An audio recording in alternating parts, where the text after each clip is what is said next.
एक बार मंजुलपुर नामक गांव में दो भाई सुनील और सुधीर रहते थे। बड़ा भाई होशियार मगर घमंडी था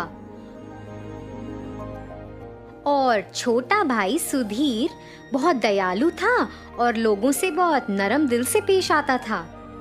रोज सुबह सुबह सुनील अपने काम पर निकल जाता, 4 बोरी नारियल खरीदता और गांव के बाजार में बेच आता।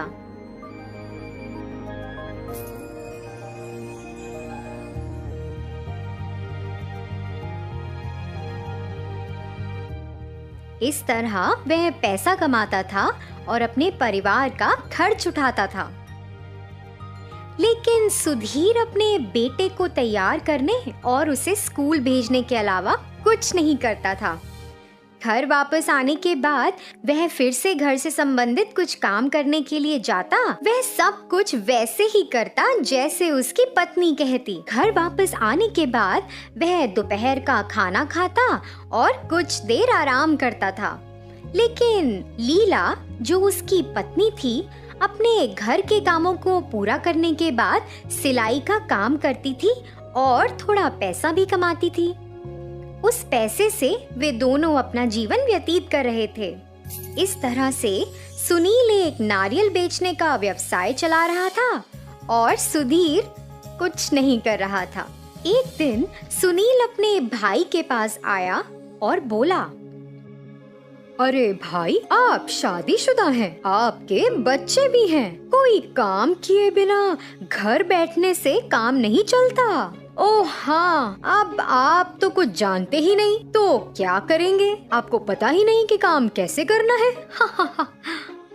सुनील सुधीर को सुझाव देने के बजाय हर समय उसे चिढ़ाता था। सुनील की यह बात लीला को पसंद नहीं आती थी। हे भगवान, इसे तो और कुछ काम ही नहीं है, ये तो बस सुधीर को चिढ़ाता रहता है। इसका मुंह बंद करने के लिए सुधीर को कुछ काम करना शुरू करना होगा। ये तो और भी लोगों के पास जाके ये सब बातें करेगा और बाकी सब लोग भी सुधीर को चिढ़ाने लग जाएंगे। इन सब बातों से परेशान एक दिन जब वह अपने विचारों में खोई हुई मंदिर से अपने घर वापस आ रही थी, रास्ते में अचानक एक संत ने कुछ कहना शुरू कर दिया। अपने पति की चिंता मत करो। और तुरंत लीला उनके पास चली गई। संत ने अपनी शक्तियों का उपयोग किया और उसके हाथों में एक छेद वाला करछुल दिखाई दिया। यह करछुल लो और अपने पति को दे दो, इससे उसकी किस्मत बदल जाएगी। लेकिन जब वह इसे ले रही थी तो उसके मन में एक सवाल आया। स्वामी जी, इस करछुल के साथ मेरे पति क्या कर सकते हैं? बेटी, भाग्य तुम्हें रास्ता दिखाएगा। बस इतना कहकर संत लीला को घर भेज देते हैं। लीला ने यह सोचना बंद नहीं किया कि करछुल उसके पति के लिए कैसे उपयोगी होगा। सुधीर ने अपनी पत्नी के हाथों में करछुल को देखा और उसे लेने और देखने के लिए दौड़ पड़ा। लीला, तुमने क्या खरीदा है? एक करछुल? वाह वाह, बहुत अच्छी बात है। यह करछुल कोई साधारण नहीं है, यह बहुत शक्तिशाली है। यह हमारे भाग्य को बदल सकता है। इसके अलावा यह करछुल तभी काम आएगा जब इसका उपयोग आप खुद करेंगे। तभी ये हमारे जीवन को आगे बढ़ने के लिए मदद करेगा। हमारे गांव के संत ने यह बात स्वयं मुझे बताई है। अच्छा, तो इसका मतलब है कि करछुल एक जादुई चीज है। उन्होंने मुझे ये तो नहीं बताया कि वह जादुई है या नहीं, लेकिन ये कैसे उपयोगी बनेगा यह हमारे पर निर्भर है। ठीक है, चलो एक काम करते हैं। चलो इस करछुल को किसी तरीके से आजमाते हैं ताकि पता चल सके। हाँ, ये ठीक है, अच्छा विचार है, चलो करते हैं। तो इस तरह से सुधीर करछुल को पकड़ता है। लीला विभिन्न प्रकार के भोजन तैयार करने के लिए हर चीज को कम से कम मात्रा में तैयार रखती थी, जिसे करछुल के साथ परोसा जा सके। सबसे पहले उसने समोसे को तलने के लिए गरम तेल में डाला। सुधीर ने समोसे को तलने के लिए करछुल का इस्तेमाल किया और उसे तेल से बाहर निकाला, लेकिन कुछ भी नहीं हुआ। उन्होंने मिर्च उठाई और तेल में डालकर उसे तलने दिया। इस बार भी सब कुछ वैसा ही था, हमेशा की तरह। तीसरी बार जब वह जलेबी बना रहे थे और तलने के लिए उन्होंने करछुल का इस्तेमाल किया। हालांकि शुरू में तो बस 4 ही जलेबी थी, लेकिन अचानक सैकड़ों जलेबियां तेल से बाहर निकलना शुरू हो गईं। सुधीर और लीला दोनों इसे देखकर आश्चर्यचकित हो गए और उन्हें तब उस करछुल की शक्ति का एहसास हुआ।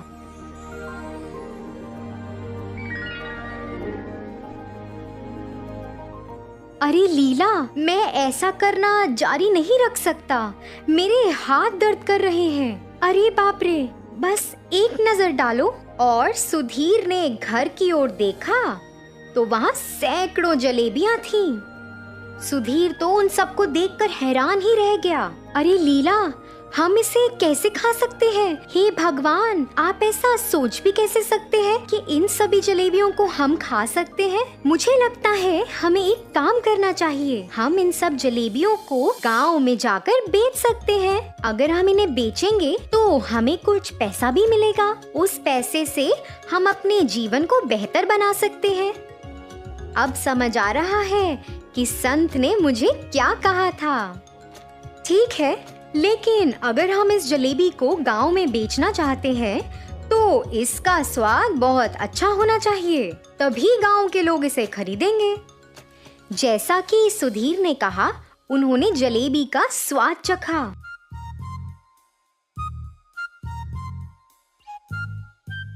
उन्होंने तुरंत तय किया और पहिया गाड़ी में गर्म जलेबी की व्यवस्था की और उन्हें बेचने के लिए गांव के बाजार में चले गए। जलेबी ले लो, ताजा ताजा गरम गरम जलेबी। इस तरह वे गांव में चले गए।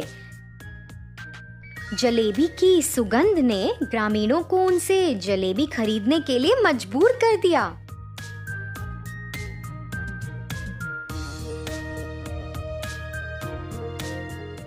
उस समय सुनील अपने रास्ते पर लोगों के एक समूह को देखकर सोचने लगा, अरे यह सब क्या हो रहा है? इतने लोग यहाँ इकट्ठा क्यों हैं? मुझे लगता है कि कुछ तो हो रहा है। वाह वाह, यही सही जगह है मेरे नारियल को बेचने के लिए। उसने ऐसा सोचा और वहाँ चला गया। जैसे जैसे वह करीब गया, उसने खुशी खुशी जलेबी बेचते हुए सुधीर और लीला को वहाँ देखा।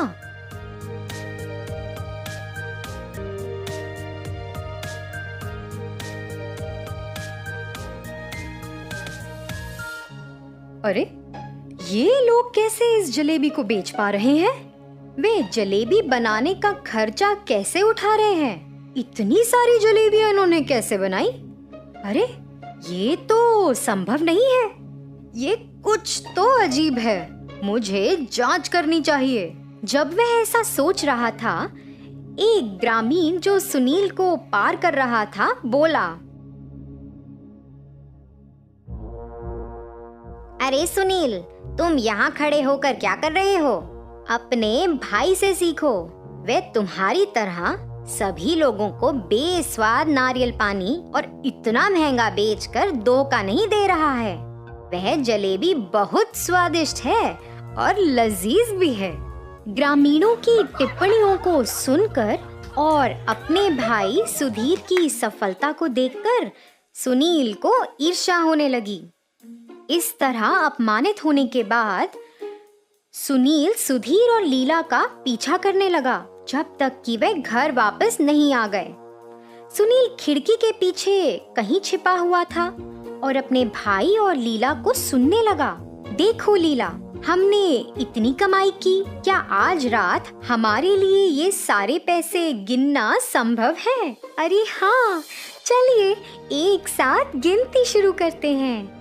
तो इस तरह से वे दोनों गिनती पूरी कर लेते हैं और उन्हें ये बात अविश्वसनीय लगती है कि उन्होंने एक दिन में 8,000 रुपए कमाए और वह बहुत खुश थे। लीला, चलो हम इनमें से 6,000 रुपए मेरे भाई सुनील को दे देते हैं, उसकी मदद हो जाएगी। मुझे पता चला कि उसका व्यवसाय घाटे में चल रहा है। यदि हम इसे देकर उसकी मदद करते हैं तो इससे उसे एक अच्छे व्यापारी से अच्छे नारियल प्राप्त करने में मदद मिल सकती है। फिर उसका व्यवसाय अच्छा हो सकता है और उसका परिवार खुशहाल रह सकता है। क्या कहती हो? जी, ये ठीक नहीं है। वो हमेशा आपको टोकता रहता है और आपको बेकार समझता है, और आपने देखा नहीं आपको कैसे चिढ़ाता है वो। आप क्या भूल गए हैं? हम अब पैसा कमाने में सक्षम हैं, इसलिए आप जो चाहते हैं वो कर सकते हैं। और फिर सुनील शुरू से ही सुधीर और लीला को सुन रहा था। उसे अपनी गलती का एहसास हुआ और बिना किसी दूसरे विचार के वह सीधे अपने भाई सुधीर के पास चला गया और उसे गले लगा लिया।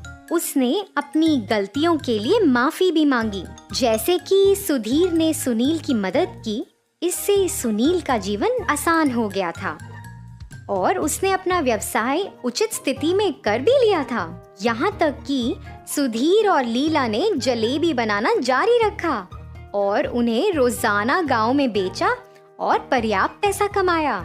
इसी तरह उनका जीवन बहुत सरल हो गया था। तो बच्चों, इस कहानी से हमें क्या सीख मिलती है?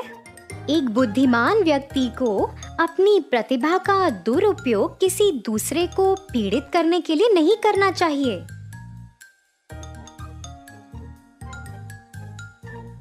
हमें हमेशा विनम्र रहना चाहिए। बदले में आपके जीवन में सब कुछ अच्छा होगा।